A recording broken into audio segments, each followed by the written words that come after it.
वैष्णवी आखिरकार रियो की सच्चाई सबके सामने लेकर आ जाती है। यह सच सामने आते ही पूरे परिवार में हंगामा मच जाता है। सबसे ज्यादा हैरान तुलसी होती है, जिसने हमेशा रियो को अपने परिवार का हिस्सा समझा और उसे बहुत प्यार दिया। लेकिन जब उसे रियो की असलियत का पता चलता है तो वह खुद पर ही नाराज हो जाती है। गुस्से और दुख में वह रियो पर हाथ उठाने तक की कोशिश करती है। इसी बीच पार्थ के सामने भी रियो की सच्चाई उजागर हो जाती है और वह यह देखकर पूरी तरह से स्तब्ध रह जाता है। तुलसी भावुक होकर रियो से कहती है कि अच्छा होता अगर वह उसे उस दिन अपने घर लेकर ही ना आती। वह पछताते हुए कहती है कि जिस दिन पार्थ ने रियो और वैष्णवी के रिश्ते पर शक जताया था, उसी दिन अगर उसने रियो को घर से निकाल दिया होता तो आज यह दिन देखने को नहीं मिलता।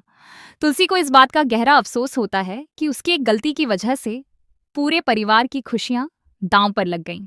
इसी दौरान घर की खिड़की के अंदर अचानक एक लेटर फेंका जाता है। जब वैष्णवी उस लेटर को पढ़ती है तो उसके पैरों तले जमीन खिसक जाती है। लेटर में लिखा होता है कि वैष्णवी, मैं अब अच्छी तरह समझ चुका हूं कि तुम सिर्फ मेरी हो। अगर तुम भी इस बात को समझ लो तो बेहतर होगा। हम दोनों एक दूसरे के लिए बने हैं और समय बर्बाद करने का कोई फायदा नहीं है। आखिरकार शादी तो हम दोनों की ही होनी है। वैसे भी तुमने पार्थ को देख लिया है कि वह कैसा इंसान है। वह तुम्हारे प्यार के बिल्कुल भी लायक नहीं है। ये सब पढ़कर वैष्णवी बुरी तरह हैरान रह जाती है। वह सोचने लगती है कि आखिर उसकी और पार्थ की निजी बातें किसी तीसरे व्यक्ति को कैसे पता चल सकती हैं। उसके मन में कई सवाल उठने लगते हैं। वह समझ नहीं पाती कि आखिर यह सब कौन कर रहा है और इसके पीछे क्या मकसद है। कुछ देर तक गहरी सोच में डूबी रहने के बाद वैष्णवी वह लेटर लेकर तुलसी के पास जाती है और पूरी बात बताती है। तुलसी जैसे ही उस लेटर को देखती है, वह रियो की लिखावट पहचान लेती है। इसके बाद तुलसी की आंखों में आंसू आ जाते हैं। वह वैष्णवी से माफी मांगते हुए कहती है कि उसने कभी सपने में भी नहीं सोचा था कि उसकी वजह से वैष्णवी की जिंदगी में इतनी बड़ी परेशानी आ जाएगी।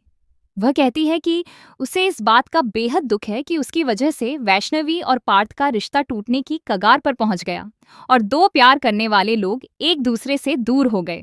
लेकिन वैष्णवी तुलसी को शांत करते हुए कहती है कि वह वैसे भी अब पार्थ से शादी नहीं करना चाहती। वह मानती है कि रियो ने गलत किया, लेकिन इसका मतलब यह नहीं कि पार्थ की गलतियों को नजरअंदाज कर दिया जाए। वैष्णवी कहती है कि पार्थ ने गुस्से में ही सही, लेकिन उस पर भरोसा न करके यह साबित कर दिया कि वह उनके रिश्ते की नींव को समझ नहीं पाया। अगर एक छोटी सी बात पर वह उस पर शक कर सकता है और उसकी बात सुने बिना फैसले ले सकता है, तो शादी के बाद भी यही स्थिति बनी रहेगी। वह आगे कहती है कि एक रिश्ता सिर्फ प्यार से नहीं चलता, बल्कि विश्वास और सम्मान भी उतना ही जरूरी होता है। अगर जीवन साथी एक दूसरे पर भरोसा न करें तो रिश्ता ज्यादा समय तक नहीं टिक सकता। पार्थ ने उसे अपनी सफाई देने का मौका तक नहीं दिया और अपनी सोच के आधार पर उसे गलत ठहरा दिया।